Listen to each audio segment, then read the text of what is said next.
بسم اللہ الرحمن الرحیم نحمدہ ونصلی ونسلم علی رسولہ الکریم اما بعد۔ عزیزان محترم، مثنوی مولوی مانوی کے درس کے حوالہ سے آج کی 21ویں نشست میں آپ سب کو خوش آمدید کہتے ہیں۔ ماقبل میں مولانا روم رحمۃ اللہ تعالی علیہ نے بہت سے احوال ان کی مناسبت اللہ رب العزت کی بارگاہ کے ساتھ بیان فرمائی تھی، جس سے اس بات کا شائبہ ہو رہا تھا کہ مولانا یہ عقیدہ رکھتے ہیں کہ بندہ مجبور محض ہے، جیسا کہ جبریہ کا یہ عقیدہ ہے کہ بندہ عدیم الاختیار ہے، اس کے پاس کسی چیز کا کوئی اختیار نہیں، جو کچھ بھی بندے کے معاملات چل رہے ہیں وہ اللہ رب العزت کی مرضی اور منشا سے ہی چل رہے ہیں۔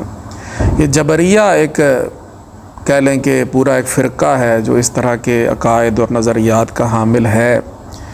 اسی طرح اس کے متضاد ایک اور جو ہے وہ عقیدہ اور نظریہ ہے جس کی بنیاد پر ایک پورا فرقہ ہے جسے قدریہ کہا جاتا ہے۔ وہ بندے کو کلی طور پر مختار مانتے ہیں کہ بندہ اپنے خیر کا اپنے شر کا خود مختار ہے، اور خود اس کے پاس ایسی قوت ارادی ہے اور ایسی توفیق ہے کہ جس سے وہ خیر اور شر کا جو ہے وہ خالق بھی وہی ہے اور کاسب بھی وہی ہے۔ جبکہ اہل سنت کا جو نظریہ اور عقیدہ ہے وہ یہ ہے کہ بندہ اپنے فعل میں جو ہے وہ کاسب ہے، جبکہ اس فعل کا خالق جو ہے وہ اللہ رب العزت ہے۔ تو بہرحال جو مولانا روم رحمۃ اللہ تعالی علیہ کا نظریہ اور عقیدہ ہے وہ اہل سنت والا ہی ہے، وہ جبر والا نہیں ہے۔ لیکن پچھلی نشست میں جتنے بھی اشعار تقریباً بیان ہوئے اور ان کے اندر جو باتیں آپ نے ارشاد فرمائیں، ان سے اس بات کی ایک جھلک مل رہی تھی کہ بندہ تو کچھ بھی نہیں ہے، اور جو کچھ بھی معاملات ہیں وہ سارے کے سارے وہ اللہ رب العزت کی بارگاہ سے ہی جو ہیں وہ تکمیل پاتے ہیں۔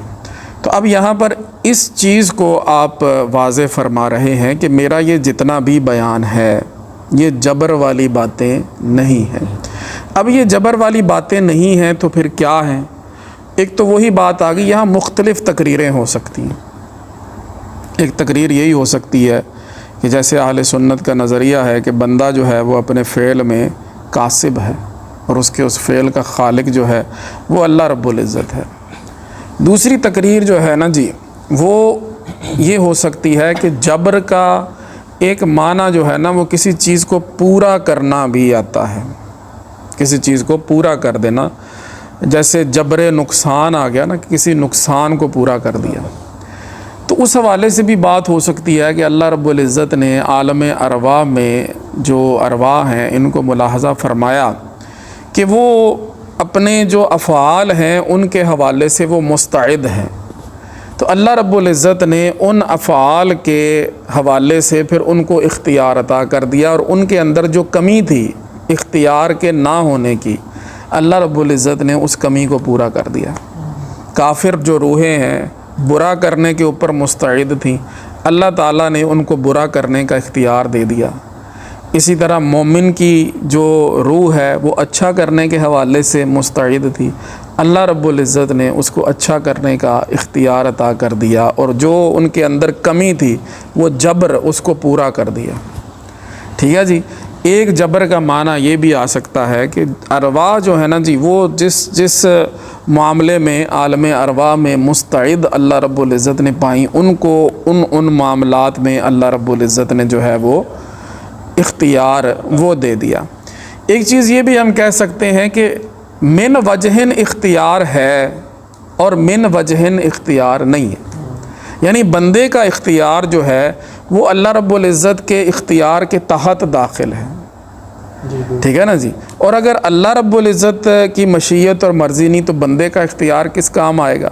اللہ رب العزت نے، یعنی جبر کا معنی پھر یہ ہوگا کہ اللہ رب العزت نے جو ہے ایک انسان کو مجبور محض نہیں بنایا، بلکہ اس کو اختیارات دیے ہیں اور اس کے اختیارات کو اپنے اختیار کے تحت رکھا ہے۔ یوں آپ کہہ لیں کہ پھر جبر کے دو معنی بن جائیں گے، ایک جبر مذموم اور ایک جبر محمود۔ جبر مذموم وہ ہوگا، یعنی کہ اسی کے اوپر مولانا نے ساری بات چلانی ہے نا جی۔ یہ جو میں نے آپ کو کچھ باتیں بتائی ہیں جبر کے حوالے سے، کہ فقط یہی نہیں ہے کہ ہم اتنا کہہ دیں کہ بندہ کاسب ہے اور اللہ خالق ہے، بلکہ اس کو مزید کئی تقاریر کے اندر کھول کے یہ بات بیان کی جا سکتی ہے، جیسے یہ جبر مذموم اور جبر محمود ہے۔ جبر مذموم یہ ہے کہ ایک بندے کو کلی طور پر مجبور سمجھا جائے، ٹھیک ہے جی، اس کے پاس کسی چیز کا اختیار ہی نہیں ہے، لیکن اختیارات تو اس کے پاس ہیں۔ لہٰذا دوسری بات یہ ہوگی کہ بندہ جو ہے نا جی، اس کا معاملہ، اس کا اختیار اللہ کے اختیار کے تحت دے دیا جائے، تو پھر یہ ہوگا تو اس کو بھی آپ جبر ہی کہیں گے، لیکن یہ جبر محمود ہو جائے گا۔ یعنی بندے کا کوئی بھی معاملہ اللہ رب العزت کی مرضی کے بغیر تو نہیں چلتا، اس کے علم کے بغیر تو کوئی درخت سے پتا بھی نہیں گرتا۔ تو جتنے بھی معاملات یہ پیچھے بیان ہوئے، اگر آپ اس میں جبر کی کوئی صورت دیکھتے ہیں تو پھر وہ جبر جو ہے نا وہ محمود ہوگا۔ یعنی اس کا مطلب یہ ہے کہ ہم تو کوشش ہی ہے ہماری، اس میں جتنا بھی ایک تاثیر ہے نا وہ اللہ رب العزت کی ذات کی ہے۔ بندے کے پاس جو اختیار ہے وہ اللہ رب العزت کے اختیار کے تحت ہے، یوں یہ جبر جو ہے نا یہ محمود ہو جائے گا۔ بہرحال جو جبریہ والا نظریہ ہے کہ بندہ کلی طور پر مجبور ایک پتھر کی مانند ہے کہ جس کو یہاں سے اٹھایا اور وہاں رکھ دیا، اب وہ وہاں سے اٹھنے کی کوئی توفیق نہیں اس کے پاس، وہاں سے پھر اٹھائیں گے تو ادھر رکھ دیں گے، یعنی اللہ رب العزت کی مرضی ہی اس کو چلا رہی ہے۔ پھر وہ اپنے مطلب یہ جو باتیں منتج کہاں جا کے ہوتی ہیں، وہ وہاں ہوتی ہیں کہ بندہ اگر کوئی برا فعل بھی کر رہا ہے تو اس کی اس برائی کی نسبت بھی وہ اللہ رب العزت کی ذات تک چلی جائے گی، معاذ اللہ ثم معاذ اللہ، اور اللہ رب العزت اس چیز سے پاک ہے۔ لیکن خیر اور شر کا خالق تو اللہ رب العزت ہے نا۔ تو اہل سنت کا جو نظریہ ہے وہی مولانا روم کا نظریہ ہے، لیکن آپ نے اس جبر کو بڑے ہی آسان انداز کے اندر بیان کر کے یہ جو جبر کا عقیدہ رکھنے والے لوگ ہیں ان کو جواب دے دیا ہے، اور جبر والا جو معاملہ ہے وہ آپ نے بڑے اچھے انداز سے جو ہے وہ سمجھا دیا ہے۔ جبر اور قدر کے بارے میں جتنے بھی عقائد، نظریات اور پھر ان کے جو جوابات ہیں اور جو ان کے اوپر دلائل ہیں یہ عقیدے کی کتابوں کے اندر موجود ہیں، لیکن آپ ایک صوفی کی نظر سے پھر جب آپ سمجھیں گے نا جبر کو تو یہ بڑا آسان ہو جائے گا جبر کو سمجھنا آپ کے لیے، لہٰذا توجہ آپ رکھیے گا۔ آپ فرماتے ہیں ای نہ جبر، یہ جتنا کچھ بیان کیا میں نے، جو پچھلے درس میں جو کچھ بھی بیان ہوا، فرماتے ہیں ای نہ جبر، یہ جبر نہیں ہے۔ ای معنی جباری است، یہ اللہ تعالیٰ کے غلبہ کا معنی ہے، اس حقیقت کو بیان کر رہے ہیں کہ غالب اللہ رب العزت کی ذات ہے۔ یہ جبر نہیں ہے، یہ معنی جباری ہے، اور ذکر جباری برائے زاری است، اللہ رب العزت کے غلبہ کا ذکر اس لیے ہے کہ ہم اپنی عاجزی کا اظہار کر سکیں کہ ہم عاجز ہیں، ٹھیک ہے نا جی۔ ہمارے معاملات جو بھی ہیں ان کو چلانے والا وہ اللہ رب العزت ہے، اور یہ اللہ رب العزت کے اختیار کا غلبہ ہے ہمارے اختیار پر۔ ہمارا اختیار کارگر اس وقت ہوگا جب اللہ رب العزت کا اختیار جو ہے وہ اس کے ساتھ جو ہے نا اپنی مناسبت پیدا کرے گا، اور اس میں اس کا فیضان جاری ہوگا، تو پھر ہمارا اختیار جو ہے وہ آگے اپنے معاملات چلانے کی طرف آئے گا۔ تو فرماتے ہیں کہ ای نہ جبر، یہ جبر نہیں ہے، ای معنی جباری است، اللہ رب العزت جبار ہے نا جی، غلبہ اسی کا ہے۔ فرمایا کہ یہ معنی جباری ہے، یعنی جباری جو اللہ رب العزت کی ہے اس کی حقیقت بیان کی گئی ہے۔ یہ ساری کی ساری جو پچھلے جو درس میں سارے اشعار بیان ہوئے، ذکر جباری برائے زاری است، یہ جو اللہ رب العزت کے غلبہ کا ذکر ہے، یہ در حقیقت ہم اس میں اپنی عاجزی کا اظہار کر رہے ہیں۔ زاری ما شد دلیل اضطرار، ہمارا عجز جو ہے وہ ہماری مجبوری کی دلیل بن گیا۔ وہ جو ایک طرح کا جبر ہمارے اندر ہے نا، جس کو میں نے جبر محمود کہہ دیا ہے، ٹھیک ہے نا، فرماتے ہیں کہ ہمارا عجز ہی اس کی دلیل ہے کہ ہم 100 طرح کے معاملات سوچتے ہیں لیکن ہوتا وہی ہے، ٹھیک ہے نا، وما تشاؤون الا ان یشاء اللہ رب العالمین، یعنی تم چاہتے تو ہو لیکن تمہارے چاہنے سے ہوتا کچھ نہیں، ہونا وہ ہے جو اللہ رب العزت نے چاہنا ہے۔ تو زاریہ ما ہمارا عجز، ٹھیک ہے نا جی، شد دلیل اضطرار، وہ اضطرار کی دلیل بن جاتا ہے، اور خجلت ما شد دلیل اختیار۔ اب یہ بھی نہ سمجھو کہ ہے ہی سارا کچھ جبر، اختیار بھی ہے۔ وہ کیوں کہ جب کوئی کام پٹھا کر لو تو پھر تم کو شرمندگی ہوتی ہے کہ نہیں ہوتی؟ اگر وہ اللہ رب العزت کی طرف سے ہی ہوا معاذ اللہ تو پھر تمہیں کس بات کی جو ہے وہ شرمندگی ہو رہی؟ لہٰذا وہ من وجہن جبر ہے اور من وجہن قدر ہے، سمجھ آئی؟ نہ کلی طور پر جبر ٹھیک ہے، نہ کلی طور پر قدر ٹھیک ہے۔ فرماتے ہیں جبر باطل ہے، قدر باطل ہے، بین الامرین امر حاصل ہے۔ جبر بھی باطل ہے اور قدر بھی باطل ہے، بین الامرین امر حاصل ہے۔ ٹھیک ہے جی، جو بین الامرین بات ہے کہ جس کے اندر تھوڑا سا جبر ہے تھوڑا سا قدر ہے، تو وہ بات آ گئی کہ بین الامرین، وہ اس شعر کے اندر آپ نے بیان کر دیا کہ جہاں پر ہم عاجز ہیں نا جی، وہ ہماری عاجزی ہماری مجبوری کو بتا رہی ہے کہ سارا کچھ کیا، ہر طرح کے معاملات کر بیٹھے لیکن بندہ کچھ بھی نہیں کر سکا۔ لیکن وہ جو کرنے کا اختیار ہے وہ بھی تو ہے نا جی۔ جب الٹا کر بیٹھتے ہو تو پھر شرمندگی کس بات کی؟ بندہ کہہ جی میں کیڑا کیتا ہے، میں نے کون سا کیا ہے، یہ تو اللہ رب العزت کی طرف سے ہوا ہے، میں تو کچھ بھی نہیں کر سکتا۔ تو وہ جو تمہاری شرمندگی ہے نا تمہارے اندر، وہ یہ چیز بتا رہی ہے کہ کچھ نہ کچھ تمہارے پاس بھی اختیار ہے، اور اس اختیار کے ہونے کو تم نے غلط استعمال کر لیا۔ جب اس کو غلط استعمال کر لیا ہے تو اب وہ تمہارے لیے باعث شرمندگی بن گیا ہے۔ گر نہ بودے اختیار این شرم چیست، اگر اختیار نہ ہوتا تو پھر یہ شرم کس بات کی؟ یہ جو شرمندگی تمہیں ہو رہی ہے اپنے کام پر، ویں دریگو خجلتو آزرم چیست، یہ جو تم افسوس کر رہے ہو، یہ جو تم شرمندگی کا اظہار کر رہے ہو، یہ جو آزرم کہتے ہیں صلح جوئی کو، یعنی تم دوبارہ اللہ رب العزت کی بارگاہ سے رجوع کرتے ہو کہ مولا میں ماڑا کر بیٹھا، اب تو کرم فرما، مجھے معاف فرما دے۔ تو یہ دریغ، یہ خجلت اور یہ آزرم، یہ تمہاری صلح جوئی، یہ کس لیے؟ یہ یہی بتا رہی ہے کہ تمہارے پاس قدر اختیار ہے۔ ٹھیک ہے جی، تمہارا اختیار اللہ رب العزت کے اختیار کے تابع ہے۔ سمجھ آ رہی ہے یہاں تک ساری بات؟ گر نہ بودے اختیار این شرم چیست، اگر اختیار نہیں ہے تو پھر یہ شرم کس بات کی ہے؟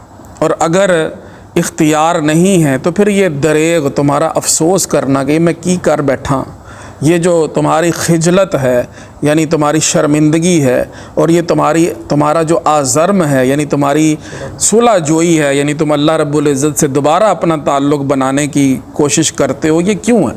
بندہ کہے کہ بھی ہو گیا جو ہونا سے، ٹھیک ہے نا جی، میری مرضی سے تو ہوا ہی کچھ نہیں ہے، جب ہوا ہی اس کی مرضی سے ہے تو پھر میں کیوں پریشان ہوں؟ پھر وہ پریشانیاں انسان کے اندر ختم ہو جاتی ہیں۔ آپ پھر ایک اور اشارہ کرتے ہیں، فرماتے ہیں کہ یہ اختیار نہ ہونا جی، تو یہ آپ نے دیکھا ہوگا کہ مدرسہ میں استاد شاگردوں کو جھڑکتے ہیں۔ کس لیے جھڑکتے ہیں؟ اختیار ان کے پاس تھا نا کام کرنے کا، تو انہوں نے نہیں کیا، ورنہ وہ یہی کہیں کہ جی اللہ نے چاہا ہی نہیں تو ہم کچھ لکھ کے لائے ہی نہیں، اللہ نے چاہا ہی نہیں تو ہم نے پڑھا ہی نہیں، اللہ نے چاہا ہی نہیں تو ہم مدرسے آئے ہی نہیں۔ تو یہ جو استاد شاگردوں کو جھڑکتے ہیں یہ کس لیے؟ اس لیے کہ اختیار ہے، مار ایویں نہیں پہندی، پتہ ہے بھی ابے نے فیس دیتی، ٹھیک ہے نا جی، پھر جناب تینوں یونیفارم لے کے دیتا ہے، تینوں ساریاں کاپیاں کتاباں لے کے دیتی ہیں، تو پھر بھی نہیں آیا۔ تمہیں یہ اختیار دیا گیا کہ تم نے صبح کو اٹھنا ہے اور 8 بجے تم نے سکول آنا ہے۔ جب تم مدرسہ نہیں آئے، سکول نہیں آئے، تو پھر استاد کی زجر اس کے اوپر ہوتی ہے، یہ ظاہر کر رہی ہے کہ یہاں پر اختیار ہے، ورنہ استاد بھی چپ کر کے بیٹھا رہے کہ بھی اللہ نے چاہا ہی نہیں تو آئے ہی نہیں۔ تو زجر استاداں و شاگرداں چراست، استاد اور شاگرد کے درمیان یہ جو زجر و توبیخ والی باتیں ہو رہی ہیں یہ کیوں ہو رہی ہیں؟ خاطر از تدبیر ہا گرداں چراست، وہ دل میں باتیں آتی رہتی ہیں، اب میں ایسے کر لوں، اب میں ایسے کر لوں، یہ کر لیا تو ایسے ہو جائے گا، یہ کر لیا تو ایسے ہو گیا۔ جب بندہ کچھ کر ہی نہیں سکتا تو پھر یہ سوچتا کیوں ہے؟ یہ خیال اس کے دل میں پھر کیوں آتے رہتے ہیں؟ ہر وقت گردان چلتی رہتی۔ گردان کا مطلب یہ ہے کہ یعنی چکر چلتے رہتے ہیں اس کے اندر، ٹھیک ہے نا جی، کہ اب میں جناب فلاں دوست کو ملنے چلا جاؤں، اب میں فلاں جگہ تفریح کرنے چلا جاؤں، اب میں یہ معاملہ کر لوں، اپنے کاروبار کو اس طرح سے کروں گا تو چل جائے گا، اپنے گھر کے معاملات کو اس طرح سے چلاؤں گا تو کیسے چل جائے گا، روپے کو ایسے استعمال کر لوں، اس سے گاڑی خرید لوں، اس سے بنگلہ خرید لوں، اس سے کوئی چیز، یعنی پھر تم کیا کر رہے ہو؟ یہ جو تمہارے دل میں ایسے خیالات چل رہے ہیں، سارا دن یہ خیالات چلتے رہتے ہیں کہ انسان کے، تو خاطر از تدبیر ہا گرداں چراست، دل جو ہے وہ اتنی تدبیروں کے چکروں میں کیوں ہے؟ اس کا مطلب یہ ہوا کہ من وجہن اختیار ہے، ٹھیک ہے نا، بندہ کلی طور پر مجبور محض نہیں ہے، بندہ ورنہ چپ کر کے پیارا وے ستا بھی آپ پہ ہی مینوں چوکے دے دفتر چھڈ آؤ گے، ٹھیک ہے نا، وہ کہے گا بھی جو معاملہ ہونا ہوگا ہو جائے گا، نہ میں نے کرنا ہے، کمانا ہے، نہ کھانا ہے، نہ کوئی سلسلہ کرنا، ہر چیز خود بخود جناب وہ سارے چلتے رہیں گے۔ تو جو ایک انسان کے اندر یہ معاملات چلتے ہیں، یہ سارے کے سارے جو ہے نا جی اس لیے چلتے ہیں کہ بندہ من وجہن مختار ہے اور اس کے پاس اختیار ہیں، تبھی وہ اس طرح کی تدبیریں سوچتا ہے کہ میں یہ کروں گا تو اس کا نتیجہ یہ نکلے گا، وہ نکلے نہ نکلے، وہ نکلنا پھر ظاہر بات ہے وہ اللہ رب العزت کے کرم اور اس کے فضل پر ہے۔ مالی دا کم پانی دینا پر مشکاں پاوے تے مالک دا کم پھل پھل لاؤنا، لاوے یا نہ لاوے، یہ اس کا کرم اور اس کا فضل ہی شامل حال ہو تو وہ کام پایا تکمیل تک پہنچتا ہے، ٹھیک ہے نا جی، ورنہ کئی لوگ اب نکلتے کدھر ہیں، پہنچ کدھر جاتے ہیں۔ یہ اب باتیں آ گئی نا اللہ کی مشیت کی، لیکن نکلنا تو ان کے اختیار میں تھا نا جی۔ جیسے کہہ دیتے ہیں بھی دھند بہت زیادہ ہے تو اب آپ سفر میں پرہیز کریں، جب بندہ یہ کہ بھی سفر لکھیا ہے تو پرہیز کا دی کرنی، ہر چیز جو لکھی ہوئی ہے وہ بندے کے دل میں آئے گی تو پھر اسی کے اوپر بات چلے گی نا جی۔ وہ ایک درخت کے اوپر ایک شخص چڑھا ہوا تو اس کے اوپر پھل توڑ کے وہ کھا رہا تھا، تو وہ جو باغبان ہے وہ وہاں پر پہنچا اور اس نے کہا بھی تم میرے درخت پر میری اجازت کے بغیر تم چڑھ کے کیوں کھا رہے ہو؟ اس نے کہا بھی اللہ کا میں بندہ ہوں، اللہ کا یہ درخت ہے، اللہ نے اس کے اوپر پھل اگایا ہے تو اللہ کے حکم سے میں کھا رہا ہوں، تو تمہیں مجھ پر کیا اعتراض ہے؟ اس نے کہا چلو تم نیچے آؤ۔ وہ نیچے آیا تو اس نے پکڑ لیا ڈنڈا اور جناب اس کی خوب درگت بنائی۔ اس نے کہا مجھے مار کیوں رہے ہو؟ اس نے کہا بھی میں بھی اللہ کا بندہ ہوں، یہ ڈنڈا بھی اللہ تعالیٰ کی ہی تخلیق ہے، ٹھیک ہے نا جی، تو بھی اللہ کا بندہ ہے، تو اللہ کے لکھے سے ہی تجھے میں مار رہا ہوں، تو تمہیں بھی اس کے اوپر کوئی جو ہے نا وہ نہیں اعتراض ہونا چاہیے، ٹھیک ہے نا جی۔ تو معاملات دنیا کے وہ اس طرح چلتے ہیں کہ بندے کو بھی من وجہن اختیار ہے، وہ مجبور محض نہیں ہے۔ اب یہاں پر ایک اعتراض ہوتا ہے جس کا جواب مولانا روم رحمۃ اللہ تعالی علیہ آگے دیتے ہیں۔ وہ فرماتے ہیں کہ اگر تو یہ کہے کہ بندہ تو مجبور ہے لیکن اسے اپنی مجبوری کا پتہ کوئی نہیں، ٹھیک ہے جی، مجبوری تو اس کے اندر ہے تو وہ مجبور، لیکن یہ جتنے معاملات آپ نے یہ بتائے نا یہ صرف اس وجہ سے ہیں کہ وہ اپنی مجبوری سے غافل ہے۔ اور وہ جو عقیدہ جبر ہے نا جس کو وہ حق سمجھتے ہیں، یہ ایک جبری کی بات ہے، یعنی اس کی طرف سے یہ اعتراض آ رہا ہے۔ اس نے یہ کہا کہ یہ جتنے معاملات چل رہے ہیں نا جی یہ اس لیے چل رہے ہیں کہ بندے ہیں مجبور، لیکن یہ کہ اپنے مجبور ہونے سے غافل ہیں، انہیں اپنے مجبور ہونے کا پتہ نہیں ہے۔ اور وہ جو ماہ حق پنہاں شد اندر ابر او، اس کی غفلت کا جو بادل ہے نا وہ یہ عقیدہ جبر جو کہ حق ہے ان کے نزدیک، اس کا جو چاند ہے اس کے اوپر چھایا ہوا ہے، یعنی غفلت چھائی ہوئی ہے، اس وجہ سے وہ شرمندگی عرض کر دیتا ہے، اس وجہ سے جو ہے یہ وہ اپنے کیے پر نادم اور شرمسار ہو جاتا ہے۔ یہ جو اس کی ندامت، اس کی شرمندگی اور یہ معاملات جتنے بھی آپ نے بیان کیے ہیں کہ زجر و توبیخ، یہ صرف اس وجہ سے ہو رہا ہے کہ بندے کو اپنے جبر کا علم نہیں ہے۔ اور وہ اپنے جبر سے غافل ہے، اپنے مجبور ہونے سے غافل ہے، اور اس کا جو عقیدہ جبر جو کہ حق ہے نا، اس کو ماہ حق سے تشبیہ دے دیا آپ نے کہ وہ جبریہ یہ سمجھتے ہیں کہ یہ حق عقیدہ، اسے ماہ حق سے تشبیہ دے دی۔ فرمایا کہ تو اگر یہ کہے کہ ماہ حق پنہاں شد اندر ابر او، اس کی غفلت کے بادل کے اندر جو جبر کا ماہ حق ہے، جبر کا چاند ہے، وہ چھپ گیا ہے۔ اگر تو یہ بات کہے تو پھر فرماتے ہیں ہست ایرا خوش جواب ار بشنوی، اس کا ایک بڑا اچھا جواب ہے اگر تو سنے تو، اس کا ایک بڑا اچھا جواب ہے ار بشنوی، اگر تو سنے بگزری از کفر و در دین بگروی، تو کفر سے نکل جائے گا اور دین کو تو اختیار کر لے گا۔ یہ جو تمہاری جبریہ والی باتیں ہیں نا، یہ کافروں والی باتیں ہیں۔ فرمایا کہ پھر جو جواب میں تمہیں دوں گا وہ جواب دوں گا کہ کفر سے تو نکل جائے گا اگر تو اس کو سن لے اور سمجھ لے میرے اس جواب کو۔ یہ جو تم نے کہا کہ بندہ غافل ہے اور وہ یہ جو کچھ کر رہا ہے وہ غفلت کی وجہ سے کر رہا ہے، تو اس کا جواب میں تمہیں ایسا دیتا ہوں کہ وہ جواب اگر تم نے دل کے کانوں سے سن لیا تو دین میں تم داخل ہو جاؤ گے اور کفر سے نکل جاؤ گے۔ وہ کیا؟ وہ فرماتے ہیں حسرت و زاری گہے بیماری است، جب بندہ بیمار ہو جاتا ہے تو اس وقت جو اس کو حسرت اور زاری آتی ہے، وقت بیماری ہما بیداری است۔ یہ تو چلو تم نے کہہ دیا کہ دنیا کے سارے معاملات جو ہیں یہ غفلت کی وجہ سے چل رہے ہیں، بیماری کے وقت وہ کون سا غافل ہوتا ہے کہ جو اس کو سارے اپنے گناہ یاد آنے لگ جاتے ہیں کہ میں نے یہ کیا، میں نے یہ کیا، مولا ہون مینوں شفا مل جائے پھر میں آئندہ یہ نہیں کروں گا۔ فرمایا وہاں تو بیداری بیداری، وہاں تو غفلت ختم ہو گئی نا۔ یہ تو تم سوچ رہے ہو، ٹھیک ہے تم نے یہ بات کر دی کہ دنیا کا معاملہ جو اس نے چلایا ہے یہ غفلت میں چل رہا ہے، اور غفلت کی وجہ سے وہ جو ہے نا اس کا یہ شرمندہ ہونا بھی تم نے غفلت کے کھاتے میں ڈال دیا، ہر چیز تم نے غفلت کے کھاتے میں ڈال دی۔ لیکن جب وہ بستر مرض پر پڑا ہوتا ہے تب اس کو جب اپنا کیا یاد آتا ہے تو وہاں تو وہ بیداری ہی بیداری ہے، وہاں تو کوئی غفلت نہیں، وہ تو خوب غور کر رہا ہوتا ہے اپنے معاملات پہ۔ حسرت و زاری گہے بیماری ہے، وہ حسرت و زاری کہ جو بیماری کے وقت ہوتی ہے، وقت بیماری ہما بیداری ہے، بیماری کا جو وقت ہے نا وہ کلی طور پر بیداری والا وقت، آنکھیں کھل جاتی ہیں بندے کی۔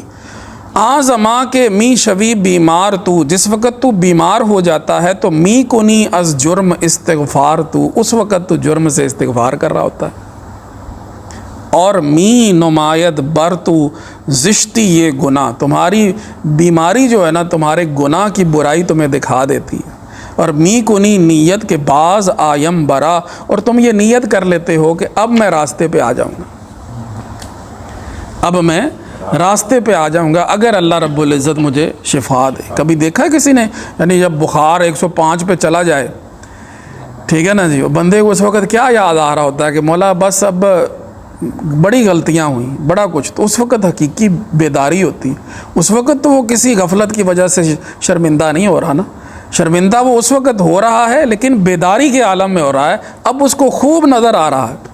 فَكَشَفْنَا عَنْكَ غِطَاءَكَ فَبَصَرُكَ الْيَوْمَ حَدِيدٌ، اب تمہاری آنکھوں سے پردے ہٹ گئے، اب وہ نظر آ رہا ہے تمہیں بالکل ٹھیک ٹھاک۔ تو عہد و پیما می کنی کے بعد ازیں جز کے طاعت نب ودم کارے گزیں، تم یہ عہد اور پیمان کر لیتے ہو کہ اب اس بیماری کے بعد اگر اللہ تعالیٰ نے مجھے شفا دے دی تو سوائے اللہ تعالیٰ کی عبادت کے میرا کوئی اور کام نہیں ہوگا، میں کوئی اور کام اختیار نہیں کروں گا۔ پس یقین گشت این کے بیماری تو را می بے بخشد ہوش و بیداری تو را، پس اس بات پر یقین ہو گیا کہ بیماری جو ہے تجھے ہوش اور بیداری دے دیتی ہے، اور غفلت تمہاری وہاں پر نہیں ہوتی۔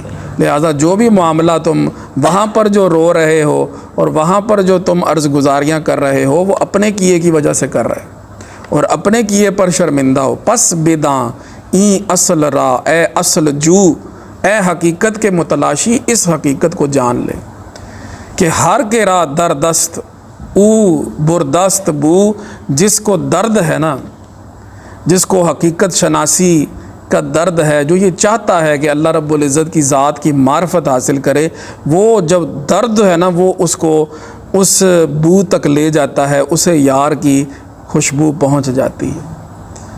بات ساری درد کی ہے۔ یہ درد اپنے اندر جب تو پیدا کر لے گا، بے قراری جب تو اپنے اندر پیدا کر لے گا، من جدہ واجدہ، جو کوشش کرتا ہے یار کے رستے میں تو پھر اس کو رستہ مل جاتا ہے۔ لہٰذا ہر چیز کو غفلت کے کھاتے میں نہ ڈال، ہوش سے سوچنا شروع کر، اور یہ تو تلاش کر کہ مجھے اللہ رب العزت کی بارگاہ کی معرفت حقیقت میں ہو جائے، حقائق مجھ کے میرے اوپر کھل جائیں۔ تو جب تو حقیقت شناس بنے گا تو پھر حقیقت کے دروازے تیرے اوپر کھلتے جائیں گے، اور تو جو ہے وہ وصال تک پہنچ جائے گا۔ کیونکہ طلب چیز جو ہے نا جی، کسی چیز کو طلب کرنا، وہ وصال کے دروازے کی چابی ہے۔ جب تک تو طلب نہیں کرے گا، اشیاء کی حقیقت کو تو جب تک نہیں سمجھے گا، تب تک تو اللہ رب العزت کی ذات کی کما حق ہو معرفت نہیں پا سکتا۔ ہر کے او بیدار تر پر درد تر، یہ شعر یاد کرنے والا ہے۔ ہر کے او بیدار تر پر درد تر، جو بندہ بیدار ہے نا، جس بندے کو ہوش ہے پورا، اس کو تم یہ دیکھو گے وہ تمہیں پر درد نظر آئے گا۔ اور ہر کے او آگاہ تر رخ زرد تر، جو بندہ آگاہ تر ہے نا جی، اس کے چہرے پہ تمہیں زردیاں ہی نظر آئیں گی، وہ رخ زرد تر تمہیں نظر آئے گا۔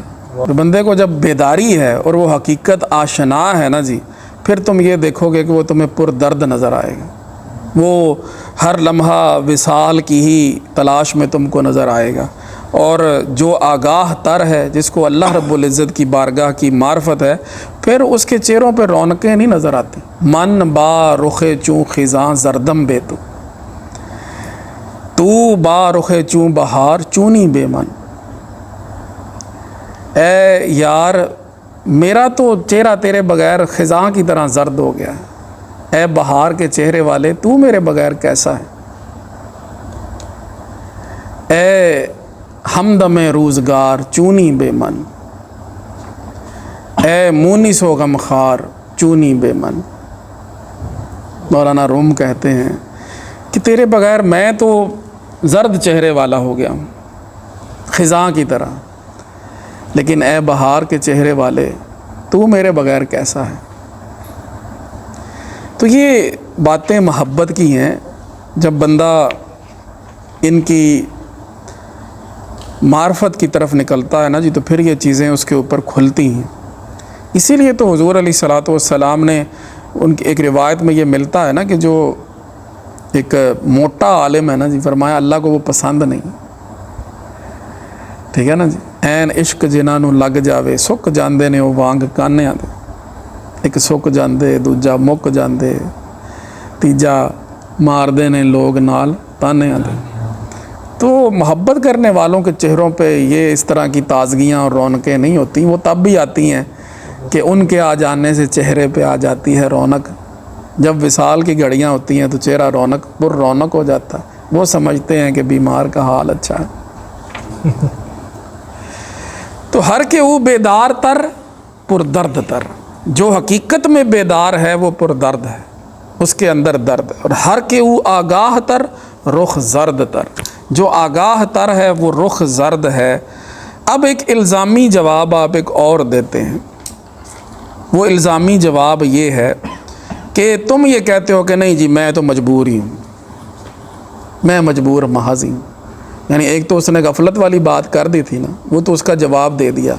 اب فرمایا ایک اور اپنی طرف سے اس کو سوال کر دیا ہے، اور ایک الزامی طور پر اس کو جواب دینے کی آپ نے جو ہے نا جی کوشش فرمائی ہے۔ فرماتے ہیں غرض جبرش آگہی، اگر تمہیں اس کے جبر کا پتہ ہے کہ اس نے تمہیں مجبور بنایا ہے تو زاریت کو، تمہاری محتاجی، تمہاری مجبوری، تمہارا عجز پھر کہاں ہے؟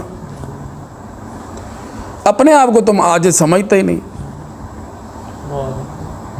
یہ کہہ رہے ہو کہ میں مجبور ہوں، ہر کام بھج بھج کے کر دے، دوجیاں نو کٹ دے بھی ہو، مار دے بھی ہو۔ عاجز بندہ کبھی عاجز کو مارتا ہے، اس پہ ظلم کرتا ہے۔ فرماتے ہیں کہ غرض جبرش آگہی، اگر تمہیں اس کے جبر کا، یعنی اس نے تمہیں جو مجبور بنایا ہے، اس کا تمہیں اتنا ہی پتہ ہے، تو پھر زاریت کو، تمہاری زاری کہاں ہے؟ تمہارے اندر جو عجز، جو محتاجی، جو مجبوری نظر آنی چاہیے تھی وہ نظر کیوں نہیں آ رہی؟ تم تو یہ کہہ رہے ہو یہ بھی میرا، یہ بھی میرا، یہ بھی میرا۔ ہر چیز کو تم نے جناب اپنی ملکیت سمجھا ہوا ہے، دوسروں پر تم ظلم کر رہے ہو۔ اور فرمایا کہ بینش زنجیر جباریت کو، اگر جباری کی جو ہے وہ بیڑیاں تمہیں پڑی ہوئی ہیں تو پھر ان کی کوئی چھنکار بھی تو آنی چاہیے۔ ایک قیدی جب چلتا ہے تو اس کے پاؤں میں جو بیڑیاں ہوتی ہیں وہ کھنکتی ہیں کہ نہیں کھنکتی؟ فرمایا کوئی نشانی تو نظر آنی چاہیے تمہارے اندر کہ جی میں مجبور ہوں۔ ہر کام تم بھاگ بھاگ کے کرتے ہو اور اس میں جناب ہر طرح سے تم تیزیاں دکھا رہے ہو اور خود کہہ رہے جی میں مجبور محض ہوں۔ اگر تم جبر کو اتنا ہی تم ماننے والے ہو تو زاریت کو، تمہاری زاری کہاں ہے؟ اور اگر تمہارے پاؤں میں جبر کی بیڑیاں پڑی ہوئی ہیں تو بینش زنجیر جباریت کو، جو جبر تمہارے اوپر لازم کر دیا گیا ہے، اس کی بیڑیاں تمہیں پہنا دی گئی ہیں، زنجیریں تمہیں پہنا دی گئی ہیں، تو ان کی کھنک کیوں نہیں آ رہی؟ یہ نشانیاں کیوں نہیں آ رہی، تم سے ظاہر نہیں ہو رہی؟ بستہ در زنجیر چوں شادی کند، جس کو زنجیروں کے اندر باندھا گیا ہو تو وہ پھر خوشیاں کیسے کرتا ہے؟ جو زنجیروں میں بندھا ہوا ہو وہ پھر شادی سے مراد خوشی، وہ خوشیاں کیسے کر سکتا ہے؟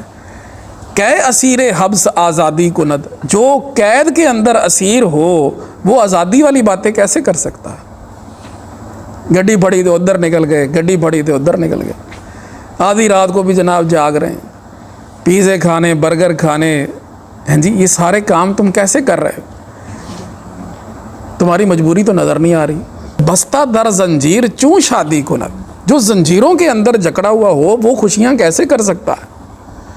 اور کہ اسیر حبس آزادی کند، جو قید کے اندر ہو وہ آزادی والی باتیں کیسے کر سکتا ہے؟ ور تمی بینی کے پایت بستہ اند، اگر تو یہ دیکھ رہا ہے کہ تمہارے پاؤں بندھے ہوئے ہیں، اور بر تو سرہنگان شاہ بنشستہ اند، اور بادشاہ کے جو سپاہی ہیں وہ تیرے اوپر بیٹھے ہوئے ہیں،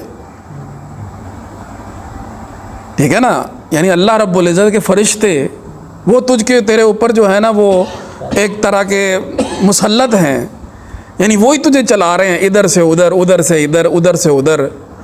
اگر تو یہ دیکھ رہا ہے کہ تیرے پاؤں تو بندھے ہوئے ہیں اور بادشاہ کے جو سپاہی ہیں وہ تیرے سر کے اوپر مسلط ہیں، بیٹھے ہوئے ہیں، پس تو سرہنگی مکن با عاجزاں، پھر تو عاجزوں کے اوپر سرہنگی کیوں کر رہا ہے؟ تو ان کا سپاہی کیوں بنا ہوا ہے؟ زاں کے نبود تب و خوئے عاجز آں، کیونکہ ایک عاجز کی طبیعت اور اس کی خو جو ہے نا وہ ایسی نہیں ہوتی کہ وہ دوسروں کے اوپر سپاہی بنا ہوا، یہ سوچ رہا ہوتا ہے میں سارا جہان ٹھیک کرنا۔ کوئی کر کے تو دیکھے جناب غلطی۔ تم لوگوں کے معاملات پہ سپاہی کیوں بنے ہوئے ہو؟ تم یہ جو لوگ کر رہے ہیں کرتے رہیں، تم بھی عاجز وہ بھی عاجز۔ تو کوئی بندہ اگر اپنے آپ کو مجبور محض سمجھے تو پھر وہ دوسروں کے اوپر تو نگہبان نہیں ہے، لیکن یہاں ہر بندہ یہ سمجھتا ہے کہ جناب میں نگہبان، اپنے گھر کے معاملات میں بھی بیوی کے اوپر بھی جناب وہ روب جمائے گا، بچوں کے اوپر بھی روب جمائے گا۔ فرمایا کہ زاں کے نبوت تب و خوئے عاجز آں، کسی عاجز کی ایسی طبیعت نہیں ہوتی۔ تو فرمایا کہ پس تو سرہنگی مکن با عاجزاں، اگر تم اپنے آپ کو مجبور سمجھ رہے ہو تو تم عاجزوں پر سرہنگ نہ بنو، ان کے سپاہی نہ بنو، کیونکہ یہ جو ہے نا کسی عاجز کی طبیعت اور خو نہیں ہوتی۔ چوں تو جبرے او نہ بینی مگو ور ہمیں بینی نشانے دید کو، اگر تجھے اللہ تعالیٰ کا جبر یعنی اس کی حقیقت جو ہے وہ تمہیں نظر نہیں آ رہی تو پھر تم اس طرح کی باتیں نہ کرو، اور اگر تمہیں نظر آ رہا ہے تو پھر جو تم جبر کو دیکھ رہے ہو تو اس کی کوئی نشانی بھی تو بتاؤ نا۔ ہم نے بندے کے مجبور نہ ہونے کے اوپر اتنی نشانیاں بتائیں تمہیں، تم مجبور ہونے پر بتا دو۔ تم نے تو زیادہ سے زیادہ یہ کہا جی وہ غفلت ہے چور ہے، ہم نے تمہاری غفلت بھی دور کر دی، ہم نے کہا بیماری میں کون سی غفلت ہوتی ہے؟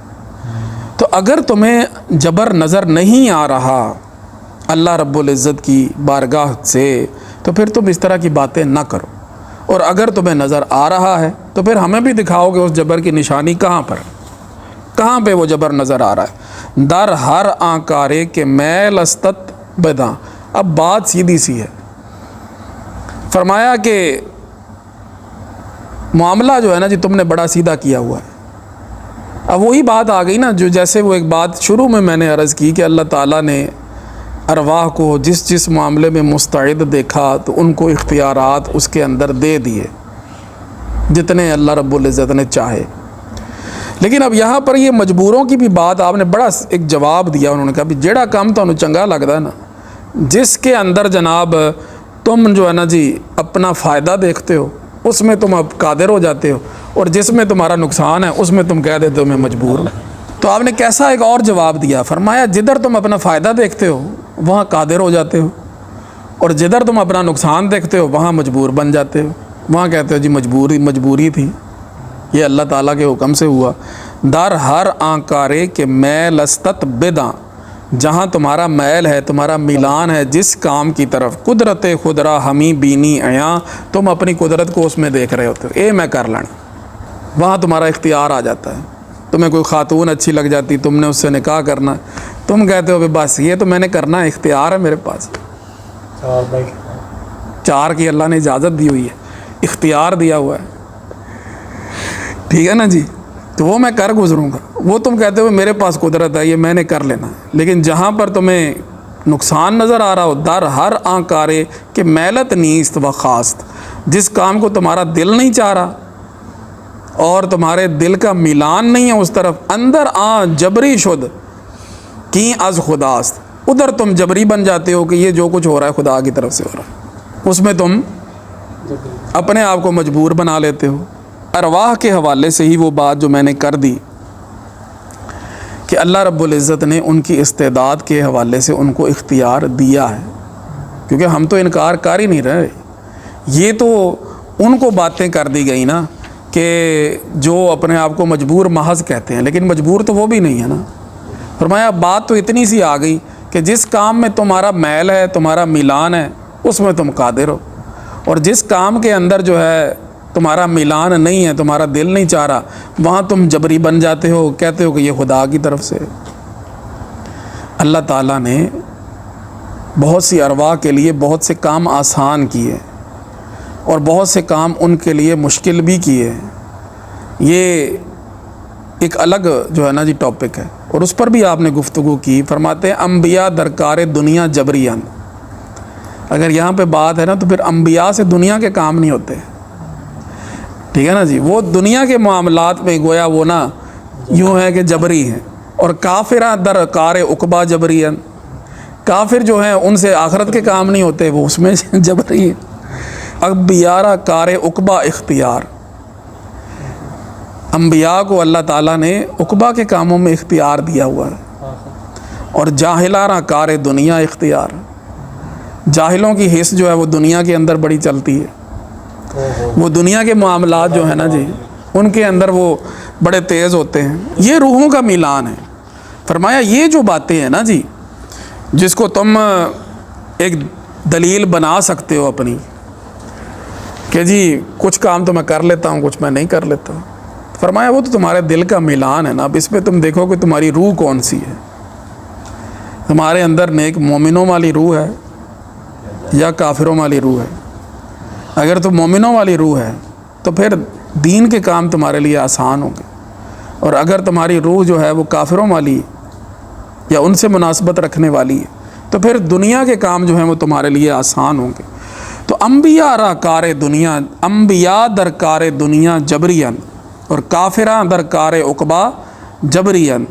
انبیاء را کار عقبہ اختیار، انبیاء کے لیے عقبہ کے کام جو ہیں اس میں اختیار ہے، یعنی اس میں وہ سمجھتے ہیں کہ قدرت ہے اور چلتے ہیں اس میں. اور جاہلاں را کار دنیا اختیار، زاں کے ہر مرغے بسوئے جن سے خیش، می پرد او در پس و جاں پیش پیش. فرماتے ہیں کہ ہر پرندہ جو ہے وہ اپنی جنس کی طرف جب چل رہا ہوتا ہے نا تو وہ ایسے چل رہا ہوتا ہے کہ وہ پیچھے ہے، اس کی روح آگے آگے. یہ روحوں کے میلان کی بات ہے. جنس کا جنس کی طرف ایسا میلان ہوتا ہے. ایک تو یہ کہ مولانا روم رحمۃ اللہ تعالی علیہ نے جبری سے اس بات کی دلیل طلب کی کہ تم مجھے یہ بتاؤ کہ اگر تم اللہ رب العزت کی جباریت کو دیکھ رہے ہو اور خود کو مجبور جانتے ہو تو پھر اس کی کوئی نشانی بتاؤ.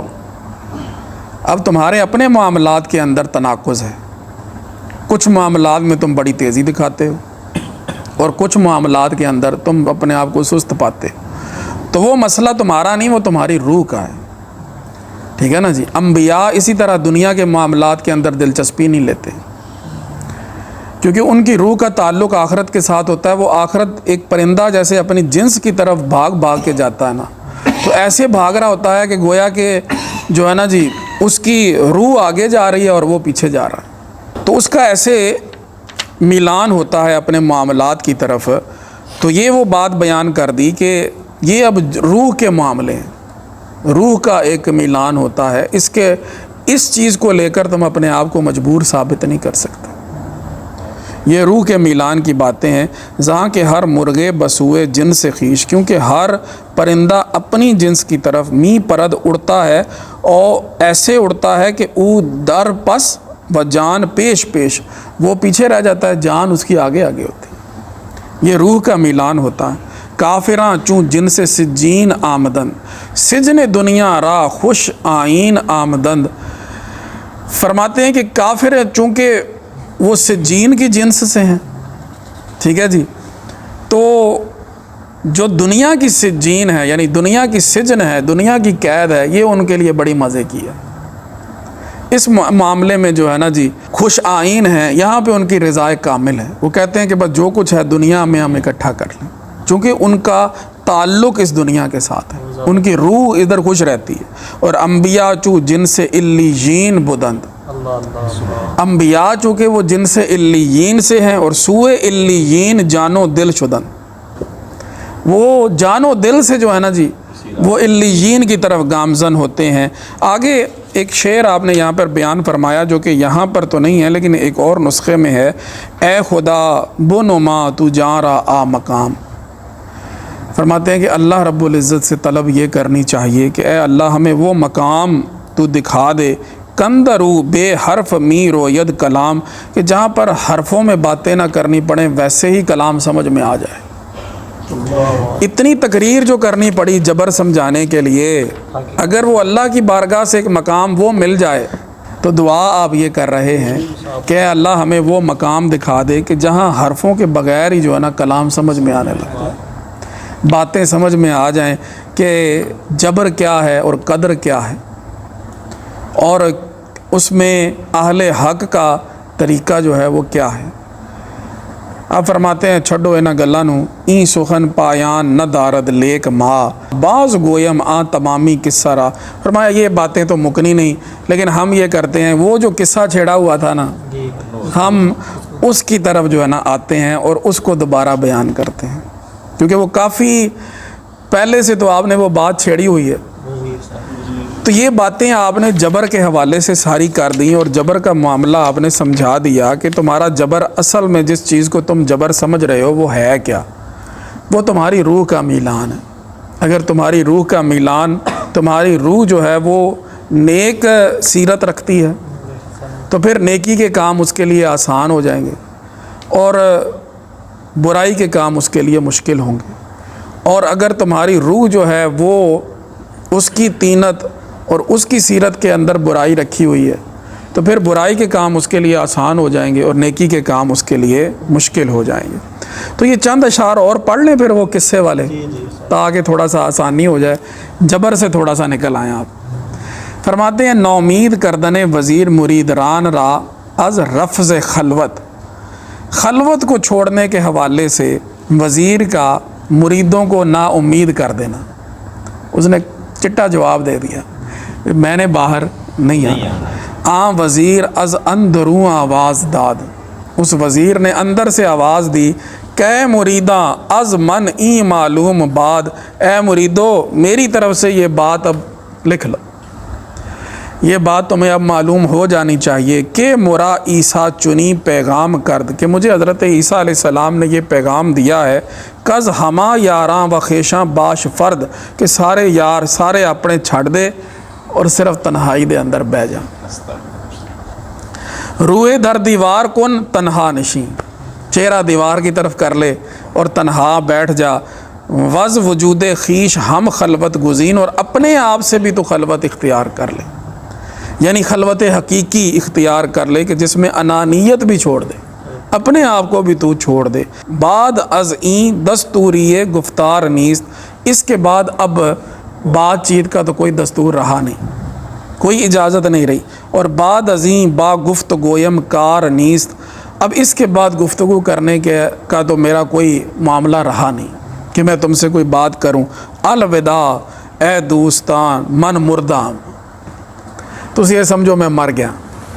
اے دوستو الوداع من مردام، رخت بر چارم فلک بر بردہ ام، میں اپنا ساز و سامان سارا جو ہے نا جی وہ چوتھے آسمان پر لے گیا، چوتھے آسمان پر لے گیا ہوں۔ تاب زیر چرخ ناری چوں حطب من نہ سوزم در انا و در عطب، اس نے یہ کہا کہ میں تو اپنا ساز و سامان اب چوتھے آسمان پر لے گیا ہوں۔ عیسیٰ علیہ السلام چوتھے آسمان پر ہے اور میں اپنا ساز و سامان اب عیسیٰ علیہ السلام کے پاس لے گیا ہوں، کیونکہ انہوں نے مجھے یہ کہا ہے کہ تم جو ہے نا جی سب لوگوں سے الگ ہو جاؤ، تو میں اب یہ نہیں چاہتا کہ میں قرۂ نار کے نیچے ایندھن کی طرح جو ہے نا تکلیفوں میں اور ہلاکتوں میں پڑا رہوں۔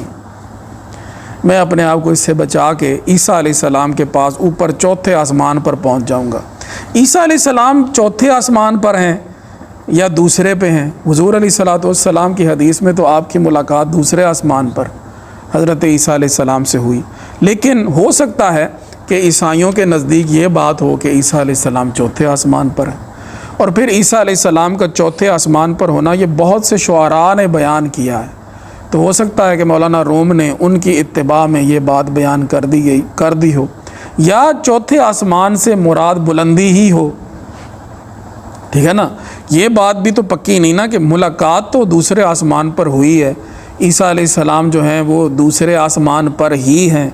رعایت شعری بھی مطلوب ہو سکتی ہے کہ چوتھے آسمان کا جو لفظ ہے وہ زیادہ وزن کے اوپر آ رہا ہو اور باقی وہ نہ آ رہے ہوں، ٹھیک ہے جی۔ پہلو عیسیٰ نشینم بعد ازیں، اس کے بعد اب میں عیسیٰ علیہ السلام کے پہلو میں بیٹھوں گا، بر فراز آسمان چارمی، چوتھے آسمان کی بلندی پر۔ اب میں عیسیٰ علیہ السلام کے ساتھ جو ہے نا جی میرا ایک سلسلہ بن جائے گا اور دنیا سے تعلق توڑ کے میں آسمانوں پہ جا بیٹھوں گا۔ یہاں تک بس کرتے ہیں جی، تو باقی انشاءاللہ آگے اللہ رب العزت کے فضل اور توفیق سے سلسلہ چلے گا۔